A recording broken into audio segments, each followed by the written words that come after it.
What's the meaning of crèche?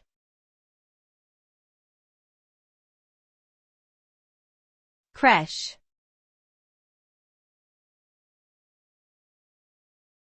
Crèche.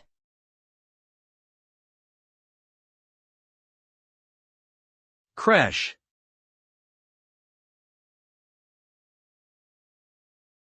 Crèche.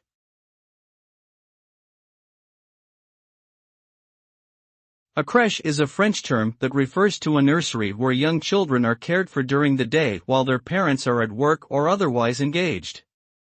It typically provides a safe and nurturing environment where infants and toddlers can play, rest, and learn basic social and educational skills under the supervision of trained professionals.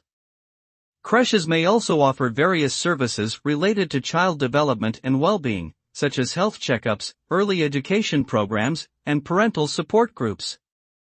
Overall, creches play an important role in supporting working families and promoting the healthy development of young children.